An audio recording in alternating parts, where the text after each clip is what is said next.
I want to acknowledge the hard work of Shah Osha, who would normally be the person talking right now.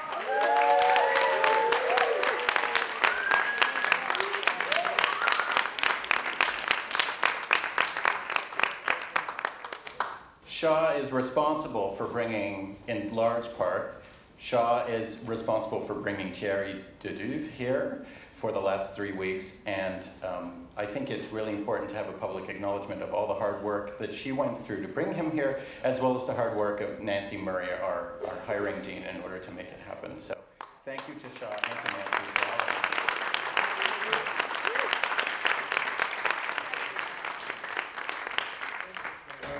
Thank you, Trevor. That was lovely. So I am Shah Osha, and we are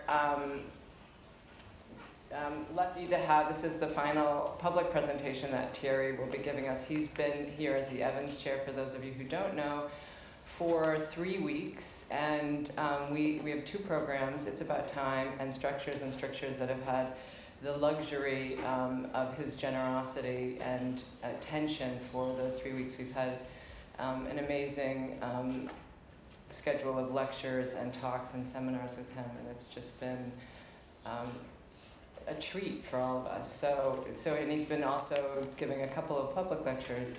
And then Davey Wojak will be the one to introduce him. I want to quickly, though, remind you that there are some petitions up on the counter in the middle of the room to continue to show our support for the art gallery that needs funding, and just to say that we're paying attention to it.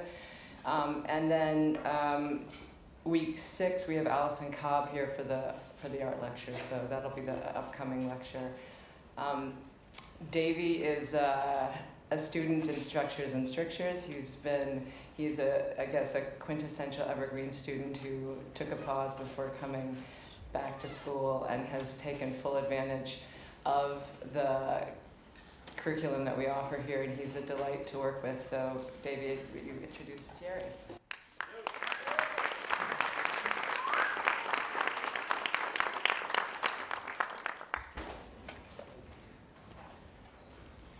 Okay, so Thierry is this year's Daniel J. Evans Chair Scholar at the Evergreen State College. Thierry is a professor of modern and contemporary art, an art historian and critic, a curator and philosopher. He's been a visiting professor at the University of Lille in France, the Sorbonne, MIT, and Johns Hopkins University. It's not the Sorbonne. It's not. I did the same thing. She told me how to pronounce it, and she said it was, I said it was like sorbet. You know?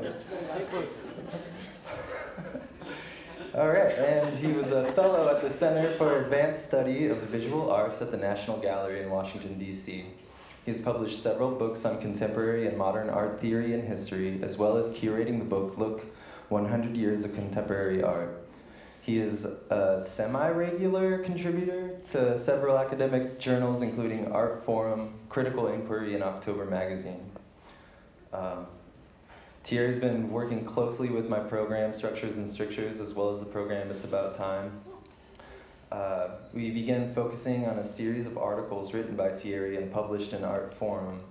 These articles start with Marcel Duchamp and the conditions that led to his anonymous introduction of a urinal into the Society of Independent Artists in New York, 1917, only to be denied entry into the Society's salon.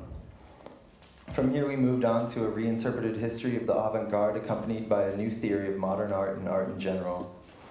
This theory is heavily rooted in Kantian aesthetics and the logical structures and conditions of judging something to be art.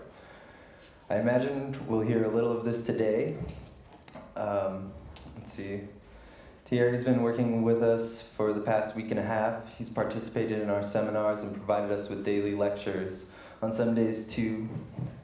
I estimated that he's shown us probably somewhere around 1,000 slides, which makes for a lot of urinals, which may or may not be the same urinal, and quite a few bags. It's been a pleasure to have him here. His lectures and arguments are concise and terribly engaging. I think that you'll find that he has a knack for presenting complex theoretical material that asks one to draw from their personal experiences and really connect with the materials at hand. What I mean by that is that the questions and the conversations that Thierry is dealing with are very large, and I mean he's really dealing with what art is and how we experience art and what we consider art to be. I think that it's kind of a thick and muddy arena to be dealing in that is kind of maybe avoided or we evaded at times, just so that we can kind of build and try and allow ourselves to build kind of an idea of what art is. But Thierry really delves into thinking about kind of the logical structures and the subjective experience of experiencing art, and makes you think about what it is you're doing when you experience art. On that note, I'm really happy to introduce to you today Professor, or he has requested Majesty, His Majesty, excuse me, Thierry de Duve.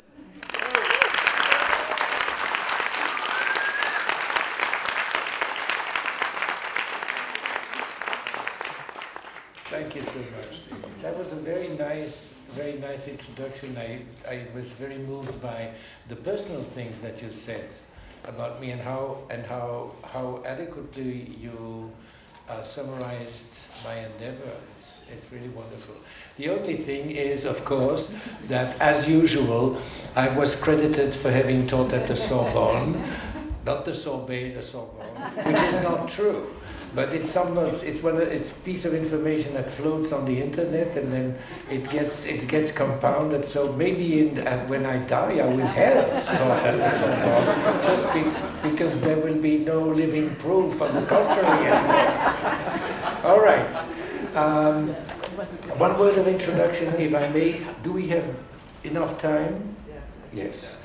Then Kant's Free Plain Light of Minimal Art is not part of the seminar that I conduct with this fantastic group of people here in the room 3-4 times a week now.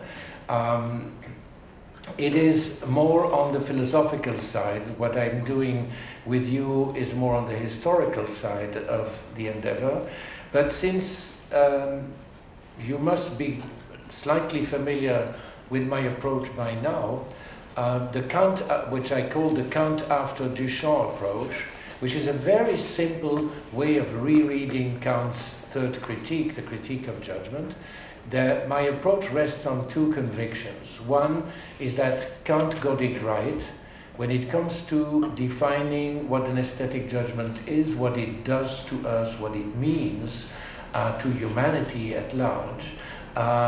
Kant got closer, or actually, in my view, right on target on the truth, and closer than any other philosopher before or after him. So I don't put Kant in the perspective of the history of philosophy, but I treat him more like a scientist, as if he had made a discovery that once discovered, you can no longer go back to prior opinions. Now, this is not to say that this is the last word. You can build on Kant, of course, and you have to update Kant. What Kant could not have foreseen, of course, was a urinal as a piece of art. That is clear. So the after Duchamp, in the Kant after Duchamp methodology, rests on the very simple reading method that wherever Kant writes the word beauty in the critique of judgment, you simply replace it mentally with the word art. And then you see what it yields. So that means, for those of you who are familiar with the third critique, that you don't have to bother about what Kant writes about art anymore. That is, those paragraphs about art are definitely outdated because the art has changed so much. But and also, this is a little bit polemical for those who are really into Kant, I don't give a damn about the sublime. I bypass the sublime. I bypass the sublime totally and focus on the analytic and the dialectic of the beautiful, part of the first part of the third critique, and as I said, replace the word beauty, which for Kant always means natural beauty, with the word art. It has enormous consequences. I'm working on a book where I try to sort of unravel the consequences of this very simple method of reading, but the consequences are not that simple. Today I am going to present one chapter of that book, a rather concise chapter. There are others that are far more complicated and longer. Kant's free play, light and minimal art. So for those of you not familiar with Kant, just one word of introduction, and you will see it repeated during the talk, but the talk this time being a written talk which I shall read. I won't have the possibility of ad-libbing and explaining things as we go along. So here is Kant's problem. When I say this rose is beautiful, is it a pure aesthetic judgment or not? If it were just pleasing to the eyes, so if it were just an experience of pleasure, which you might call physical pleasure, sensual pleasure of the rose, it would not be a pure aesthetic judgment, because it would be you would have an interest in the existence of the rose. You would be attracted by the rose, and according to Kant, true aesthetic judgment is disinterested. So, for it to be a true or pure aesthetic judgment in Kant's mind, the pleasure you feel would be a quasi-intellectual pleasure, that is a pleasure and a sort of excitement that is triggered by what he calls the free play of imagination and understanding. So in the Kantian psychology of the faculties, you have several faculties. Sensibility deals with registering raw data through the senses from the outer world, and understanding is dealing with understanding, that is with making sense intellectually of the world, and then reason or practical reason has to do with morality and ethics, and so on. Okay? So, and then imagination. Imagination is an interesting faculty for Kant because it can be productive or reproductive. If it is productive, it is exactly in the modern sense of imagination. Well, I imagine myself on a desert island and so on, or something. So, and here I have an image in my mind, picturing myself on a desert island. So that is imagination in the ordinary sense of the word. But the capacity for the mind to produce images also has a receptive side, which is, in Kant, imagination is also perception. That is, beyond the raw sensation, or let's say the raw sense data that you register through sensibility, imagination brings the manifold of sensibility together into some kind of gestalt, some kind of images. So, usually, when we deal with things that are that have a concept, like for example this microphone. I see the microphone, I have an image of the microphone in my eye and in my brain, and I also have a concept of microphone, which is a machine that records or that amplifies sound, blah, blah, blah, blah, blah, blah. So we have a definition and we have an image, and imagination is subsumed under the understanding. The understanding is the dominating faculty and makes sense of the image. And so there is a sort of hierarchy where the imagination is subservient to the understanding. Not so in aesthetic judgment, and that's the great thing. The imagination and understanding are on equal footing and play with each other. So they sort of excite each other, like I would not know what a microphone is, I have no concept for it, and I see it and I have an image, and imagination asks my understanding, hey, what is this? And my understanding responds to imagination, say, I don't know. But an imagination insists, but tell me what it is. And so, and finally this excitement, mutual excitement of imagination and understanding constitutes the pleasure that I have in looking at the rose, if looking at the rose is not mere sensual pleasure. That's all we need to start. So let us start. Thank you for your patience. I will read my text now. In section 9 of the Critique of Judgment, Kant asks himself whether in a judgment of tastes the feeling of pleasure precedes the judging of the object, or the judging precedes the pleasure, adding that the solution to this problem, a sort of transcendental chicken and egg dilemma, if you want, is the key to the critique of taste, and hence deserves full attention.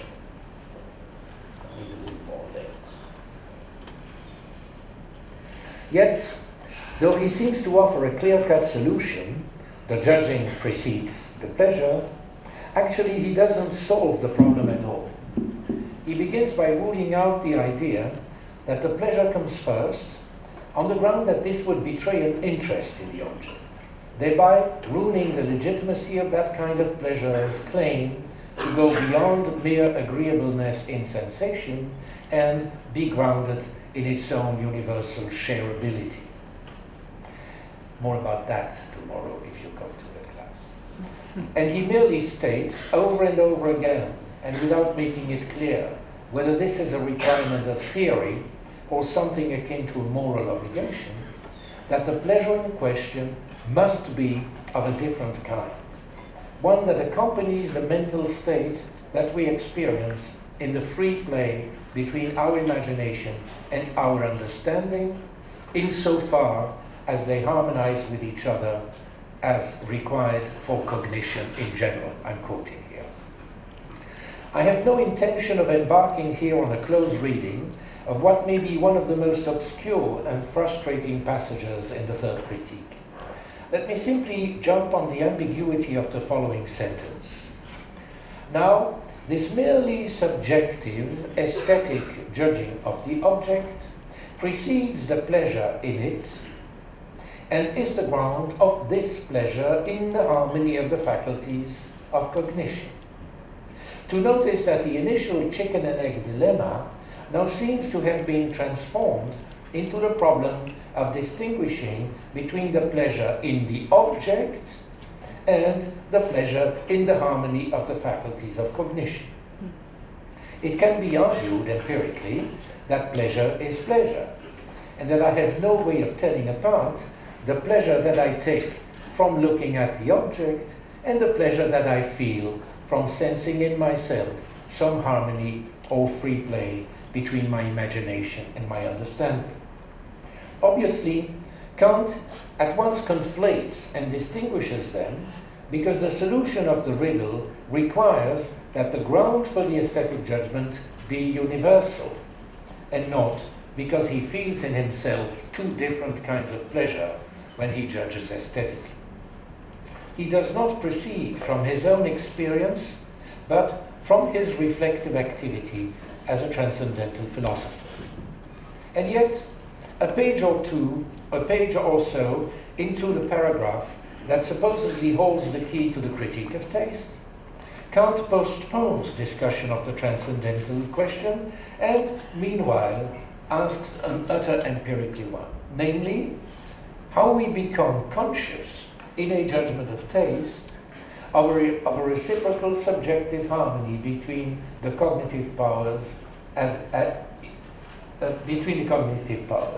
Is it aesthetically, through mere inner sense and sensation, or is it intellectually, through consciousness of the intentional activity by which we bring these powers into play? ? His answer is unequivocal this time. That unity in the relation between the cognitive powers in the subject can reveal itself only through sensation. my paper takes permission from Kant's unequivocal answer to try to put it to an empirical test. By the same token, I shall place Kant's aesthetics into a certain context dating from the 1960s, precisely the context in which it was declared irrelevant in light of the development of the most advanced art movements of the time, minimal and conceptual art. Those were the days when Kantianism seemed to be on the side of the formalist and modernist artists and critics, while the anti-formalist and soon to be called postmodernist artists and critics upheld a rather vigorous anti-Kantianism. The days when an artist like Jan Jert could declare a work of art needs only to be interesting, implying that it doesn't need to yield pleasure and be judged aesthetically in order to be appreciated as art. And when, in the opposite camp, a critic like Clement Greenberg could say, I'd rather go into the reasons my own experience offers for agreeing with Kant, the better to dismiss Kant's transcendental chicken and egg problem as a mere empirical one. If the judgment of taste precedes the pleasure, it is in order to give the pleasure, and the pleasure re-gives the judgment. To this day, the prevailing or orthodox reading of the critical debate of the 60s pits the two camps against each other as if each had its own objects as well as theories. Kantian aesthetics would apply to modernist painting, whereas the new Antian aesthetic and postmodern art theory would apply to minimal and conceptual art. Works in the latter camp are simply supposed to have made the kind of experience Kant had in mind, if not impossible, at least irrelevant as far as their evaluation as art is concerned. This is what I would like to test. To repeat, according to Kant, we become conscious of the free play of our cognitive powers through sensation, not intellectually. This sensation is the quickening of the two powers, imagination and understanding, to an activity that is indeterminate but nonetheless accordant, the activity required for cognition in general. We may call it pleasure, or perhaps better, excitement, quickening. It is a surge of the vital force, a sensation of liveliness that finds its occasion in the object and its cause in itself, as a bodily experience. An inner cause triggered by an outer occasion yields it. My heart starts beating faster and I am all excited. The object I am beholding makes me feel intelligent. It is as if the object increased my knowledge, although I would be at pains trying to say what knowledge. I therefore tend to ascribe life and intelligence to the object itself, and so on. In other words, I get a sense that my intelligence is actively involved in my pleasure, or my pleasure judgment, or my judgment pleasure, Greenberg's chicken and egg, even though my pleasure is but a subjective feeling, and even though my intelligence does not get hold of any concept. This is the kind of experience of free play I intend to test at the hand of two examples, one in each camp.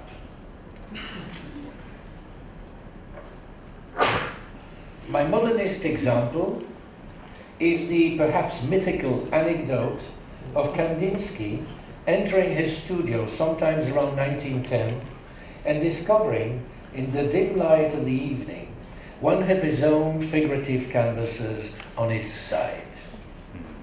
He recalls having had an intense aesthetic experience, one of pleasure and even more so one of utter excitement, because, not recognizing the work, he was struck by its astonishing abstract beauty.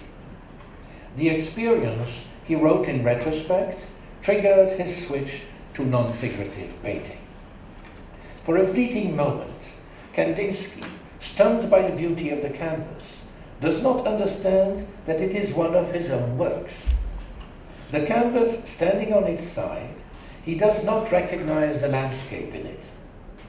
What was conceptual and intentional in his work has momentarily vanished, leaving him with a sense of purposiveness without purpose, to quote Kant, or with a cognitiveness from which all cognition or recognition has retreated. He knows that he has painted a landscape, yet this knowledge gets momentarily forgotten in what he now sees as a pure product of his imagination. And the excitement he feels is one of liberation, the very liberation he will later invoke as to justify his switch to abstract art. I believe this example to be paradigmatic of what Kant had in mind when he spoke of the free play of imagination and understanding in aesthetic experience. This interestedness is here guaranteed by Kandinsky's surprise and the fact that he approaches his own work as if it were the work of someone else or even a product of nature. He is unable to subsume one of his own paintings under the concept of painting, yet his feeling is not frustration, it is an intense, life-enhancing feeling of beauty triggered by the object and setting in motion an equally intense cognitive activity. He seems to intuit that his feeling is as universally communicable as is cognition in general, at the very moment when cognition fails him. He suddenly feels freed of the duties of figuration, and in this freedom, he will later ground his claim to have invented a new universal language called Malerei, painting in German. A language, and thus a means of communication, whose communicability, however, is not based on concepts, but rather on feelings. My postmodern example. Robert Morris' Untitled 3L Beams of 1965 is a lot more conceptual than anything Kandinsky ever produced. Let us examine whether it invalidates Kantian aesthetics altogether, as postmodernism maintains, or whether it does not offer us another model of how the interplay of imagination and understanding operates. A model that forces us to displace or amend or update Kantian aesthetics, and in so doing, deepen our understanding of its implications. What is very much to the point, and may explain the anti-formalist's conviction that Kantian aesthetics doesn't apply, is that instead of being retrospective, this model is generative. It has generated the work in the artist's mind as much as it accounts for the viewer's experience. Perhaps it can be said to take the interplay of imagination and understanding as its very subject matter, in a typically late modernist self-referential way.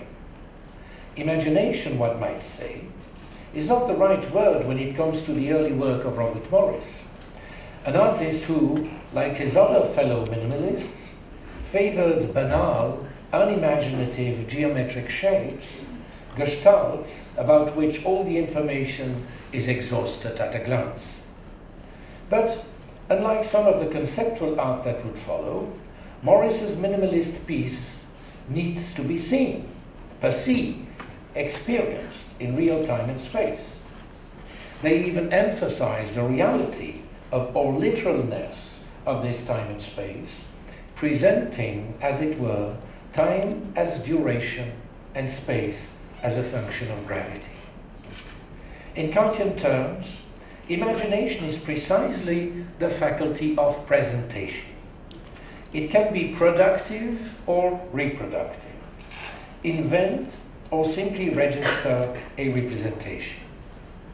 In the latter case, imagination is simply another word for perception. It schematizes and synthesizes raw sense data It unifies the manifold of empirical experience into a gestalt which it presents to the understanding. Let us now describe the experience of Robert Morris's three L-beings in terms of the Kantian faculties and decompose it into a number of moments, alternating perception or sensation and conception or interpretation, that is, imagination and understanding. These moments, it seems to me, are by necessity chronological, but let that not distract us. Their order may represent a variation on Greenberg's empirical chicken and egg problem. I don't pretend at all that it represents a solution to Kant's dilemma, which is transcendental, not empirical, de jure, not de facto. Moment one, perception.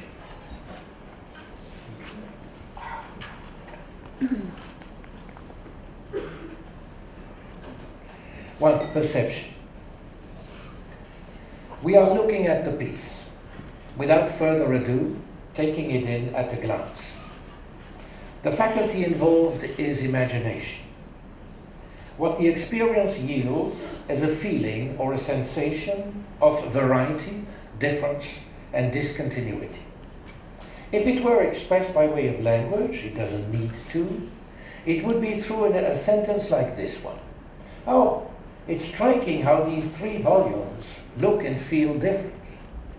In the one lying on its side, I feel gravity pulling it downwards. In the one standing erect, I feel sculpture struggle against gravity. And in the one poised on its edges, I feel a precarious balance between gravity and the desire to escape its downward pull, as in dance. Moment two, cognition. We're still looking at the place, now registering what it is we're actually seeing. The faculty involved is the understanding. What the experience yields is knowledge, the recognition of sameness, of identity.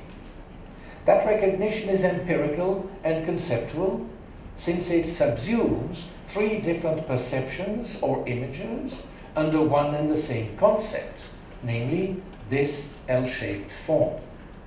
It automatically expresses itself through language, although it doesn't need to do so out loud. Oh, I realize that these three volumes are identical. 3. Sensation. We are not only looking at the piece, we linger on, as if in an effort to rescue moment one from moment two, and make Kandinsky's fleeting loss of recognition last. What is involved is the free play of imagination and understanding, i.e., of my perception and my cognition of the piece. Free play, really? Why the effort, then? Is it not rather contrived by the artist? The sensation I get is not one of excitement and exhilarating freedom, as in Kandinsky's enraptured experience. It is one of contradiction between what I saw and felt in moment one and what I know from moment two.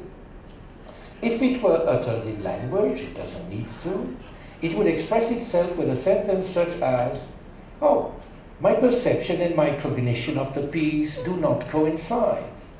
What I see is not what I know. What I know is not what I see. Perception and cognition are at odds with each other. Kant would have to conclude that imagination and understanding are not in harmony. The relation between the two faculties is only felt as free, inasmuch as the feeling yielded by the perceived images cannot be accounted for by the concept of identical volumes. But it is also felt as forced and contrived, and certainly not as liberating.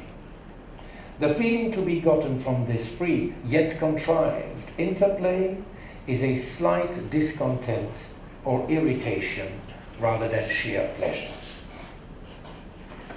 4. Judgment. We are contemplating the piece. The faculty involved is taste, the faculty of aesthetic judgment. Its outcome, as always, takes the form of a linguistic utterance, whether explicit or tacit. Morris's 3L beams is a good or a bad piece. But taste, according to Kant, is not a separate and autonomous faculty the way sensibility, understanding, or practical reason are separate faculties. It is a passageway among the faculties, and where beauty is concerned, a bridge between imagination and understanding, hence the free play.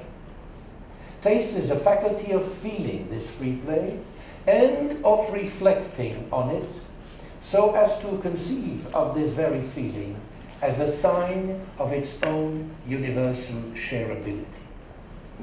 In other words, moment 4 is the ground or the as-if ground for moment 3.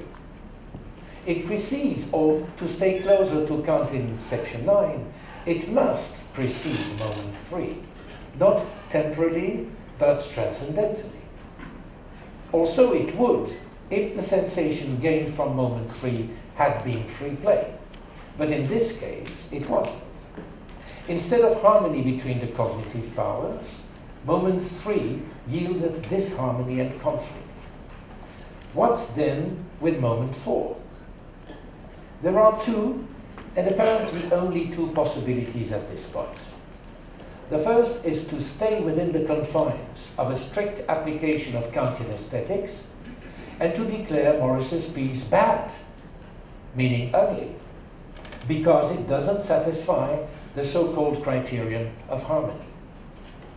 Such a rationale for their negative verdict was often ascribed to the formalist critics, Clement, Greenberg, and Michael Fried, most famous among them, by their adversaries, who embraced the second possibility, to declare Kantian aesthetics irrelevant.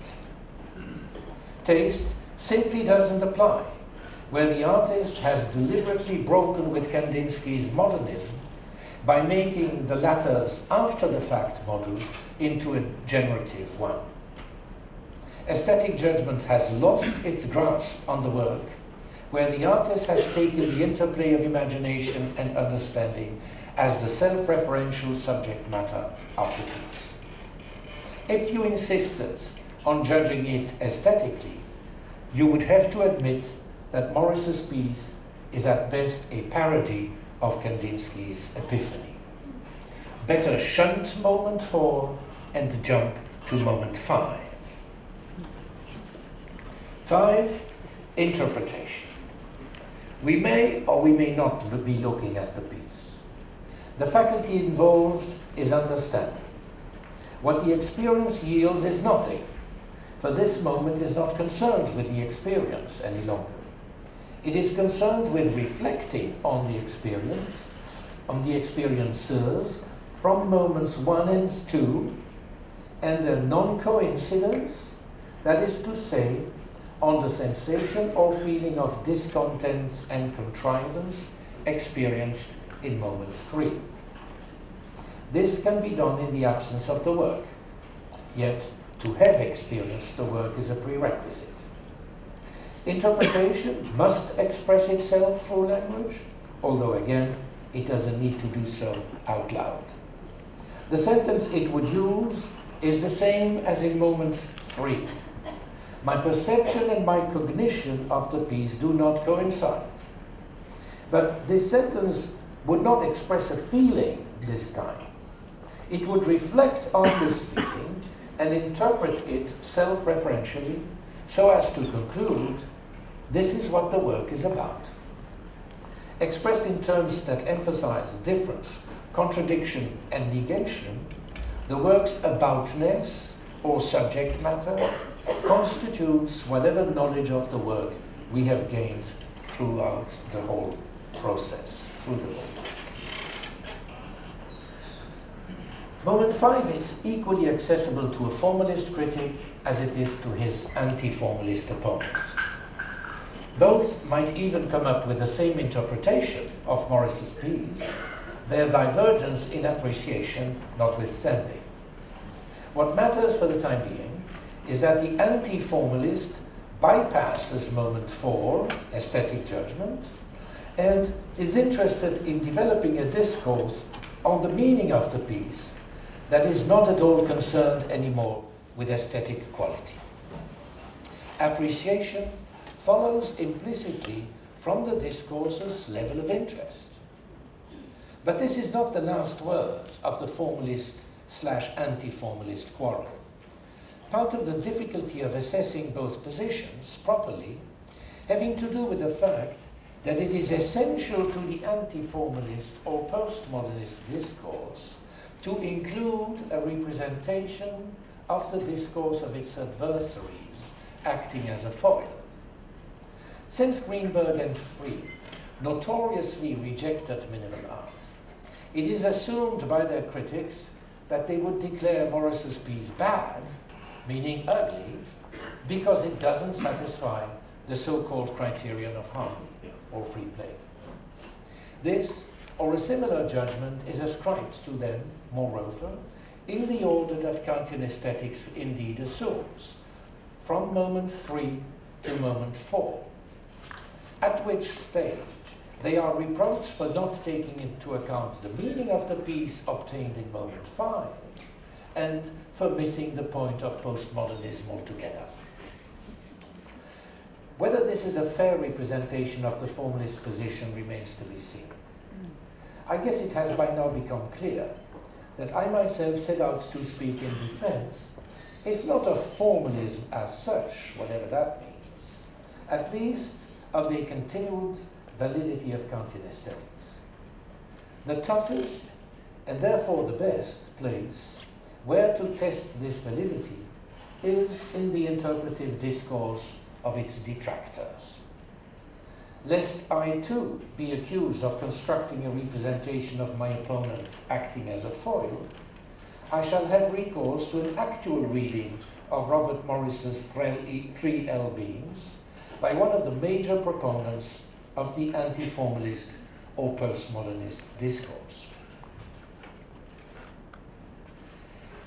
I am speaking of no less than Rosalind Krauss, who, at a particularly crucial moment of her intellectual career, embedded a discussion of Morris's 3L-shaped volumes in a text which takes as its explicit subject the cultural change involved in the passage from modernism to postmodernism, and the abandonment of a formalist model in favor of a structuralist one. The text in question is an article on the architect Peter Eisenman, dated 1980, but written in June 1977, and entitled Death of a Hermeneutic Phantom, Materialization of the Sign in the Work of Peter Eisenman. Basically rehearsing what she wrote on Morris's piece in Passages on Modern Sculptures, one of her early books, Krauss makes it stand for an exemplary symbol of the paradigm shift she and the culture are going through. Her reading of the piece, once cast in the 5 moments I have isolated above, will help us understand some of the implications for Kantian aesthetics of the postmodernists' avowed anti-Kantianism.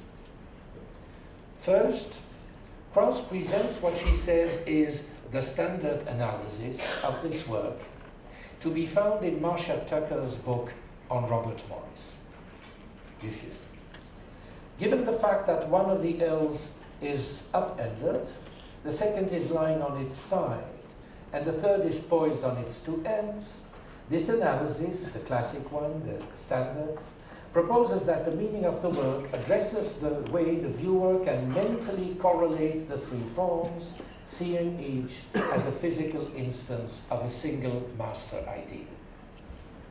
Second, Krauss proceeds to contradict this standard analysis with her own, which she presents as the objective meaning of the piece. Actually, the meaning of this work by Morris is quite different from the one suggested above. Morris is surely calling on us to see that in our experience those forms are not the same.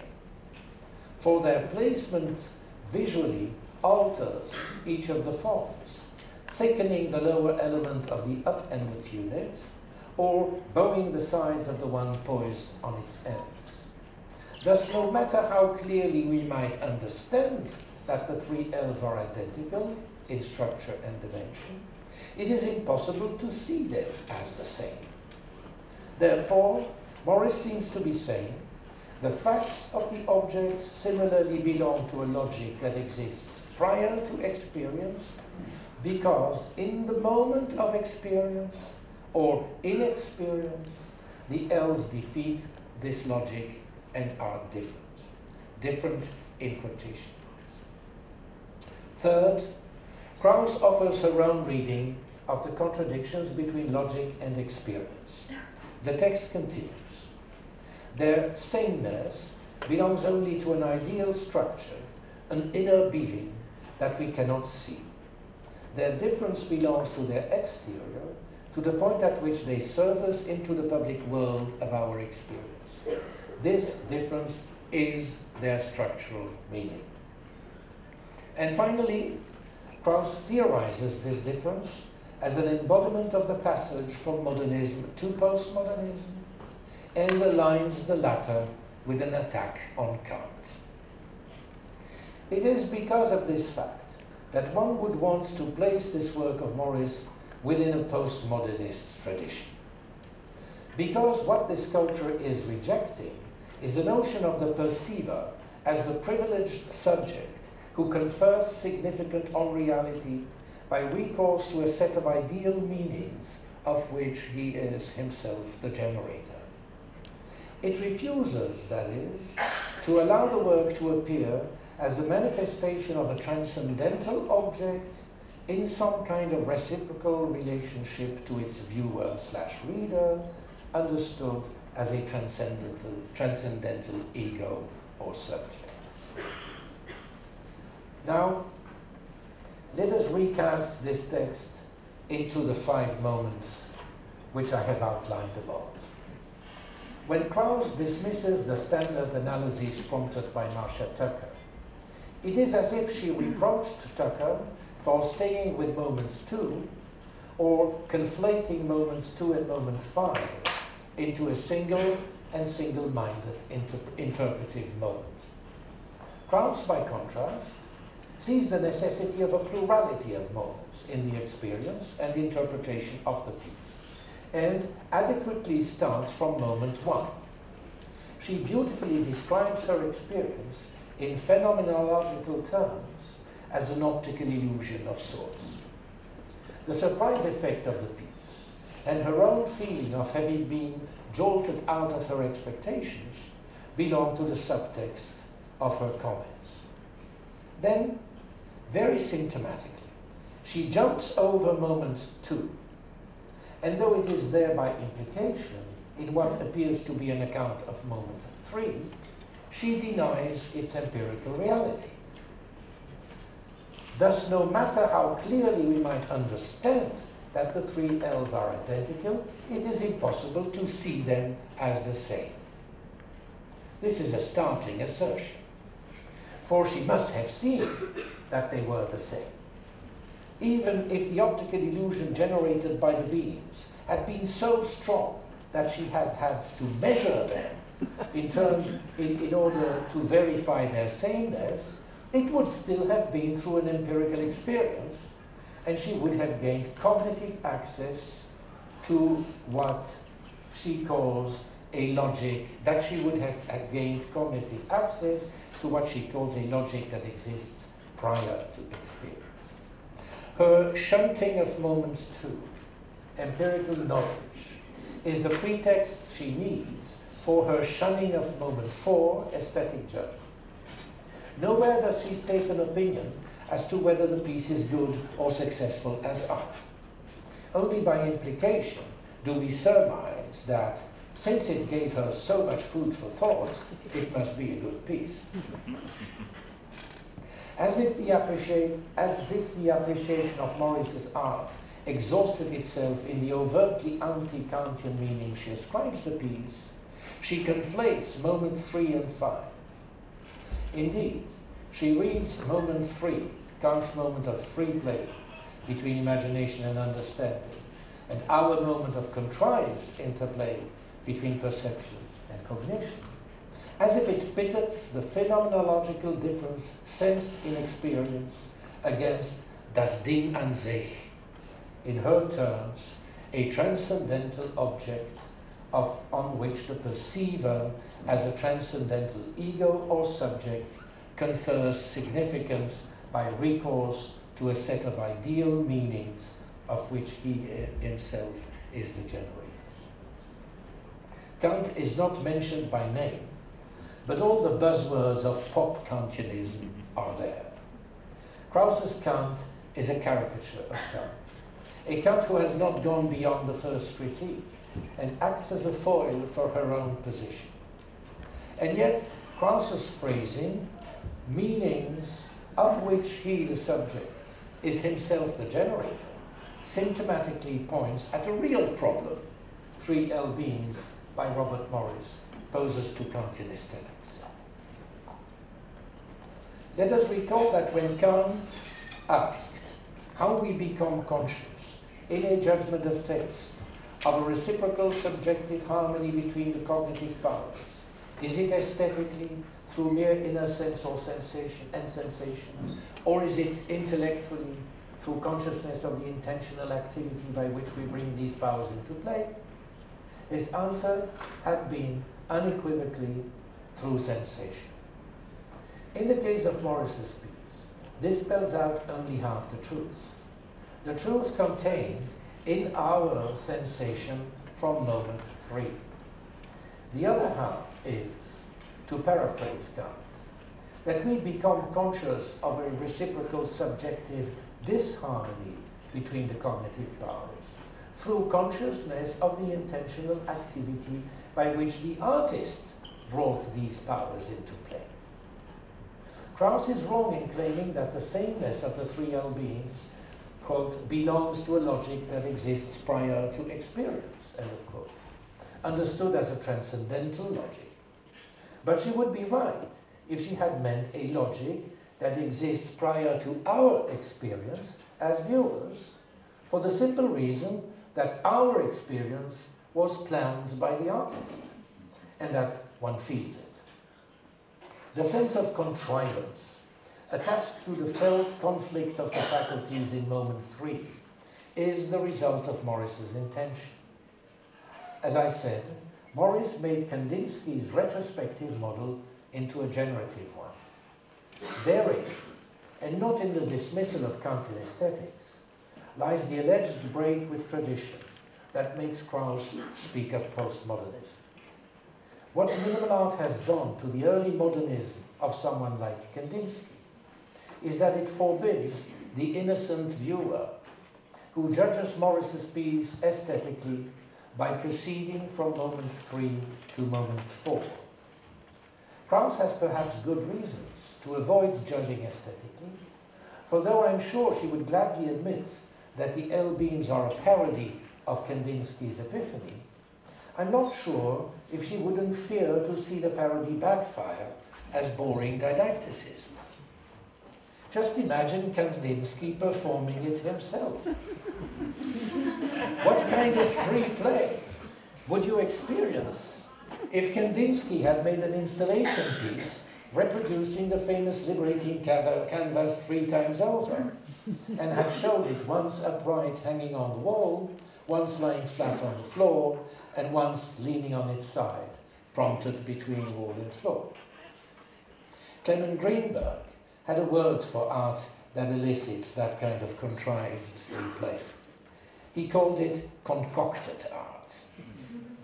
Minimal art was first on the list, an embarrassing verdict for anyone who has not stopped looking at contemporary art with an open mind. Concocted is a mean word, but that's not what's most embarrassing about it. More embarrassing is that Greenberg applied it as a blanket term to minimal art at large. Roses in general are beautiful is not an aesthetic judgment, Kant reminds us. It is a logical judgment based on many aesthetic comparisons.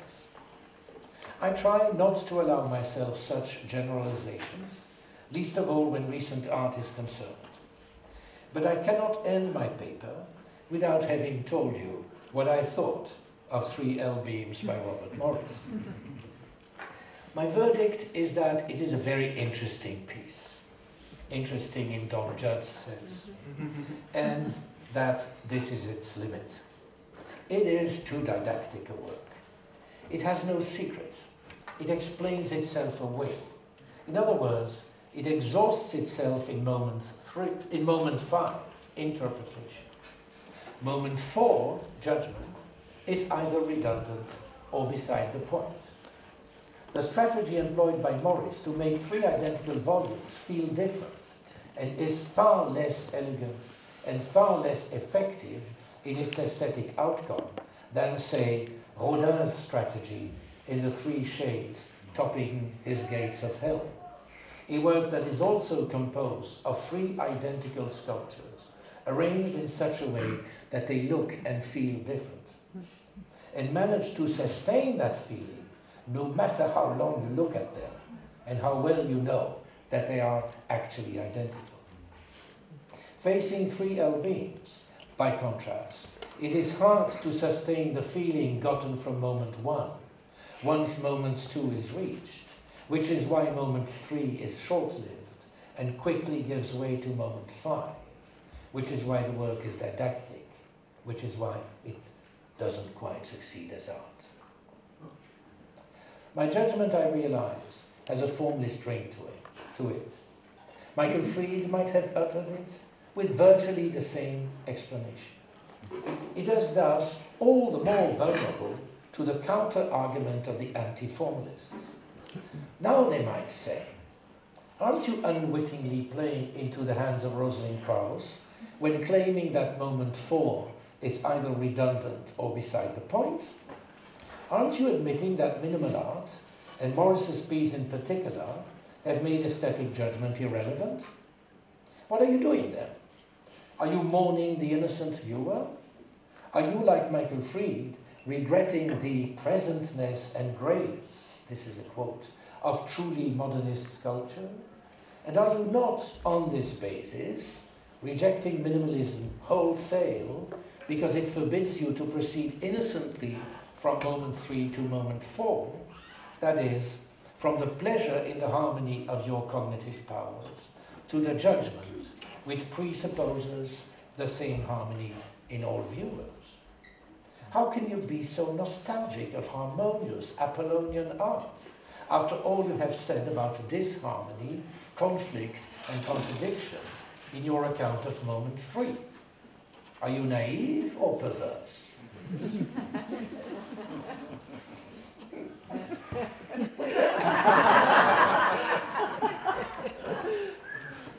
Neither or both, if you want. How to recover naivete from perversity is a great challenge of so-called anti-formalist and postmodernist art. There are a number of works by Bruce Nauman which Greenberg would have deemed concocted, and which I think are masterpieces of precisely that kind of recovery. Just to show you that I'm not rejecting anything wholesale. And you will agree that Naumann's work elicits just as much, if not a lot more, disharmony, conflict and contradiction than Morrison's. You seem to have missed my point about moment 4 being either redundant or beside the point. Unlike Krauss, I said this as a judgment, not as an interpretation. And I said it as a judgment about an interpretation, hers. But not only hers, mine as well, or yours, the one that is inevitably imposed on all of us by, I quote Krauss, what Morris is calling on us to see. My perception and my cognition of the piece do not coincide. That is what the piece is about. To put things simply, my aesthetic judgment, moment 4, is a protest against the artists, or the critics for that matter, authoritarian manipulation of difference, contradiction, and negation as ultimate meanings, moment 5. It is not at all a denial of the relevance of difference, contradiction, and negation as feelings had from moment 3. It just happens that in the case of Morris's 3 L beings, my feeling disagrees as to how to interpret the meaning of the disharmony among the cognitive powers elicited by the piece.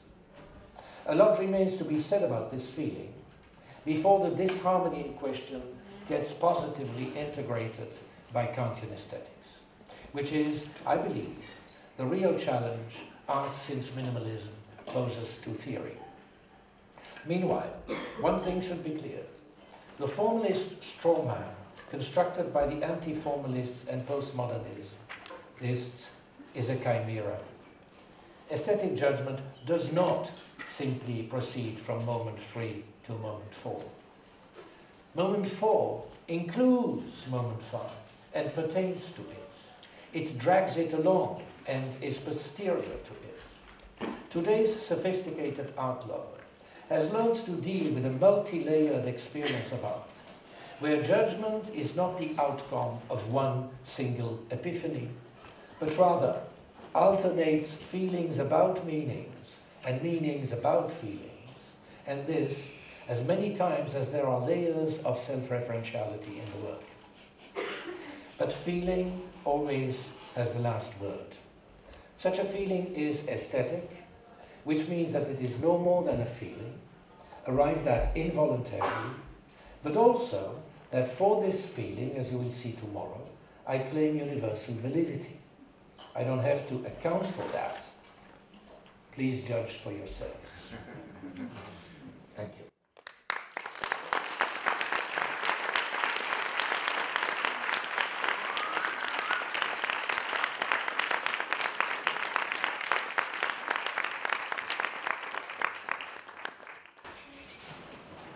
In public lectures, I take a few questions, if there's time.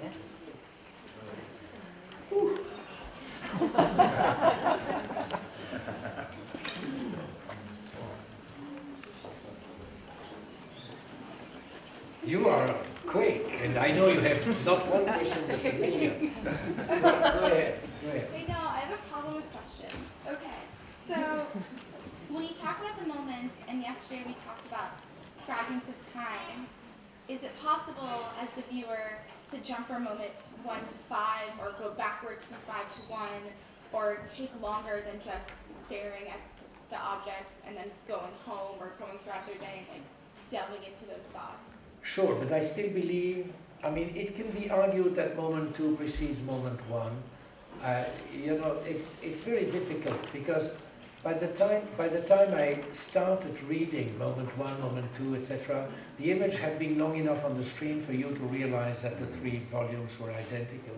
So that perhaps in your memory you saw the identity before you saw the difference. So I assume that we see the difference before we see the identity, and that you cannot revert that. So that moments 1, 2, 3 are definitely in that order. But then, as we argued here, moment 4 is judgment, and as you remember, the postmodernists are going to skip that. They say it's not about taste, so we skip the judgment of taste, and we jump immediately to the interpretation, which is a way of going from perception and cognition don't coincide, that is my feeling, to perception and cognition do not coincide. That's what the work is about.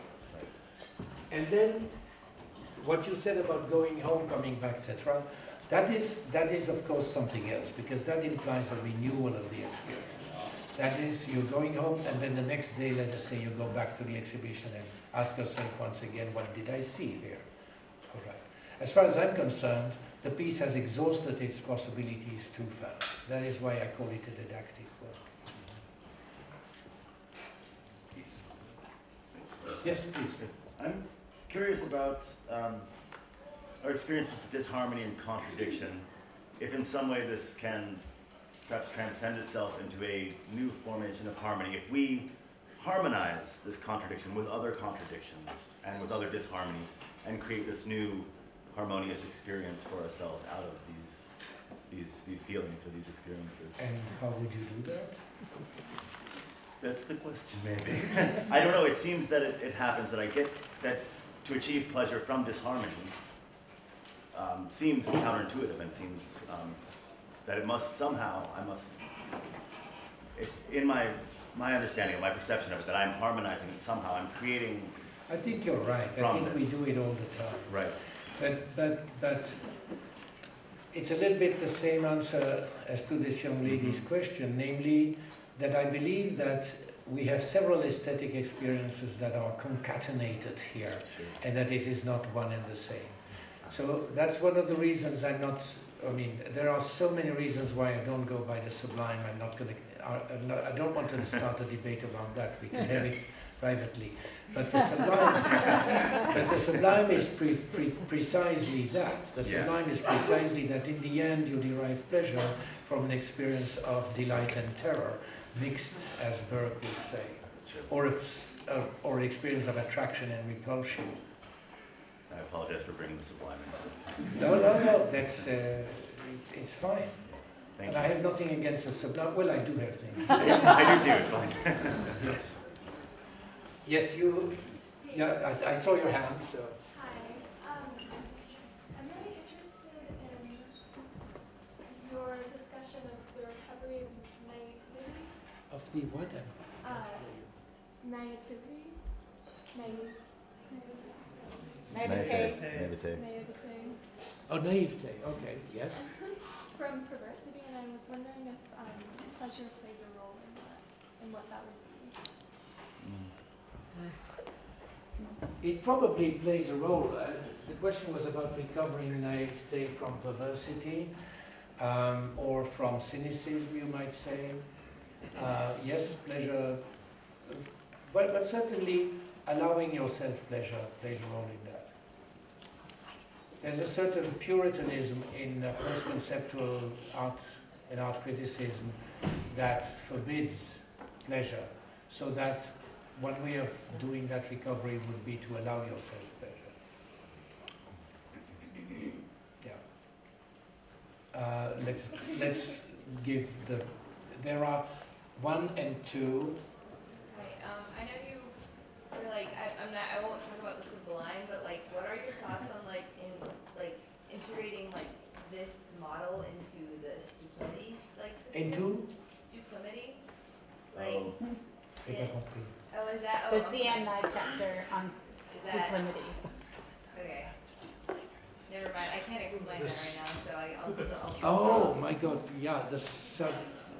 Stoop line, the stoop line, the stupid. And the idea of like a heap of feelings contradicting each other, and the kind of feeling stuck, but still searching for that nature. I did read that article, but only once. I find it interesting, but it's not me. I don't work with that concept. It's fine for her to work with that concept, but you know why I don't need that concept? Because as you were there yesterday, weren't you? Right? So you remember that I said that all feelings can yield aesthetic judgment. So all feelings, and by implication all mixed feelings also. So that I'm not a phenomenologist, I'm not or even less so a psychologist. So I'm not out there to start identifying those feelings and those mixtures of feelings and put a name on it. I'm not interested in that. Plus, the feeling that you get from a work of art may be extremely different from the feeling that I get from the same work. So that to speak in such terms would be to draw objective conclusions from such subjective premises in terms of interpretation would be methodologically risky, I think. Even though the practice of art criticism is almost makes it almost unavoidable. That's true, but still. Yes. Shout, please. Yes. Between Utterance 1, where it says the three volumes look and feel different, and Volume 2, the three volumes are identical. I have a question in that how could they be identical when each one, if we look at a smaller level, we'll see how each one is individual, both where they come from and how they decay over time. And if they are similar, then in a certain sense, they're still not completely identical, as you can never replicate something absolutely the same 3 times. So then that would... How absolute? Aren't you splitting hairs? Well, in a certain sense, if we're splitting hairs, yes I am, in that they are different though. And so that the first perception is true, as well as they are similar in the second cognition. But unless you allow for microscopic differences because the carpenter was not a perfect artisan, they are the same. But he wasn't a perfect artisan. That's So they are different. And so the first one is right as well as the second one in that they're similar. all right.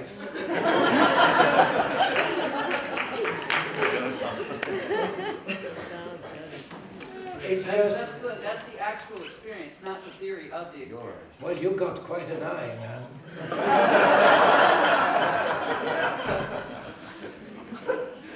If you can spot those micro differences with the naked eye, then congratulations.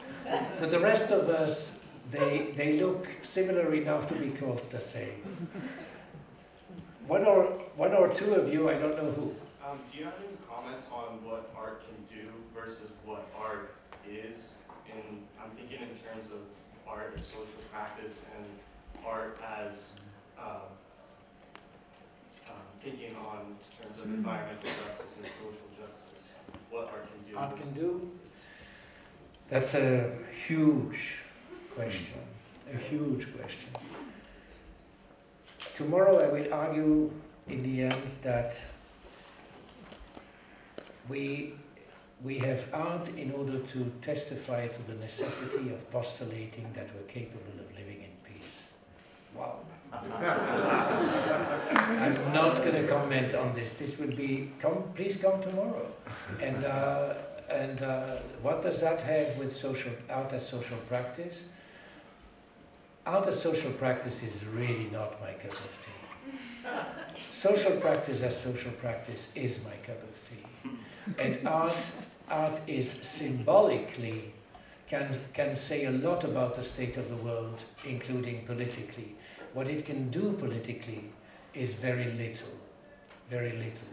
So that if social practice, if your goal is to change the world, go out there and change the world. As an artist, you just choose the wrong tool. This is what I believe. That doesn't mean that, as Thomas Hirschhorn would say, who's a great artist, living artist, and who does art that looks very much like art as social practice, he has something very interesting to say, which I'm just going to quote without commenting. He says, "I don't make political art, I make art politically." Meditate on that. Yes?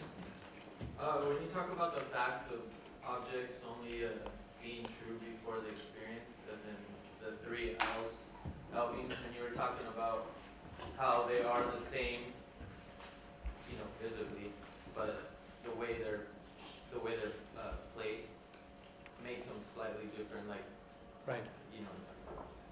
So in that moment, you see that it's only true before the experience. So on the inside, like, can that be brought to living things? That concept, I don't know if you know what I'm saying, but if say a pair of twins, human twins, are the same aesthetically or visibly, but there's like differences in the way they act and the way they are, right? Is that kind of what you're talking about with the L beams being different No. aesthetically? I'm not sure if I'm explaining. No, I don't understand the question. Okay, when you were talking about the facts of objects only being real before the Right. only true before the experience. And when you experience the L-beams, then they are not the same. Well, before experience, you haven't seen them. Let's say you ignore their existence. You enter a museum room and you see this. Okay. Well, the way I understood it is, well, I guess my question would be, what if you knew that you were told that these were identical, that you were about to see identical L-beams, and then, so in your head, you have a perception of them being identical. When you see them, yeah, are they, and they're not the same when you see them. So that's kind of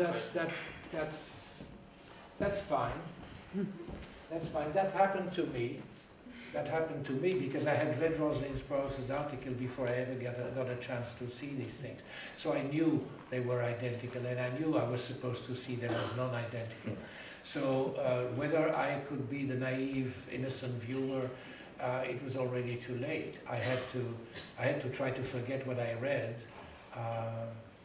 So let that be it. Is there? Yep. You said something at the beginning of your talk that happened kind of fast that I was wondering if you could go back over regarding aesthetic being the place where imagination and understanding intermingle for Kant, and that there's a tension there that he resolves by asserting a universality. And I was wondering if you could maybe explain that a little more or again, and also why because you ended your talk with a comment also on the universality of, and like, why that tendency towards that? Right. Again, I'll give you a very short answer because it's getting late and there might be other questions, and I'm sure you will be there tomorrow. So tomorrow that's the subject. For those who cannot make it tomorrow, and just this. What Kant saw, and in my opinion correctly, is that aesthetic judgments claim to be universal, to be universally valid. And that's what a true or a pure aesthetic judgment is. So you like blue, I like red, that's merely subjective preferences, and we're not going to fight over them. This rose is beautiful, I take the rose, it doesn't matter. This rose is beautiful. It's implied by the very sentence, this rose is beautiful, that it should be beautiful for everyone. Right? When I say this rose is red, and it happens to be a red rose, then it is red for everyone, unless you are colorblind. But then you are defect in some way, excuse me. You don't see things, you have a little handicap. But unless you're colorblind, you can also measure the color with a spectrophotometer and see that it comes in the band of red. So that it's objective that the rose is red, it is not objective that the rose is beautiful. And yet, it is not beautiful for me alone. I claim that it is beautiful for everyone. Is it true? Of course not. As I will argue tomorrow, somebody can find the rose ugly. So, what is the universality? There is no universality. It's only that the claim to universality is legitimate. That is, I claim that everybody should be in agreement with me, even in the face of blatant contradiction. And of course, the person who says the rose is ugly claims the same universal assent for her or his judgment. So now, why is that so? That's tomorrow's lecture. I'm not gonna. You were gonna ask why? I'll ask tomorrow. Yeah, tomorrow. Tomorrow. No, that's too much. Too much. No more fingers. Oh yes. I probably just don't understand minimalism, but you would think that it would apply to content as well as form. So when you say that the Morris piece explains itself away, isn't that simplicity in its intent part of its simplicity in form? No, not at all. There are other Morris's pieces which I like much better, even though they are even simpler. For example, the column that I showed in one of my lectures, I showed a vertical column and one on the ground. Well, you don't ask me why. I think this is not a bad piece, by the way. I just think that I don't want to come back and see it again and again. I don't need to. And great art wants me to come back. And give me any sculpture by Chamberlain and I'm going to turn around it forever.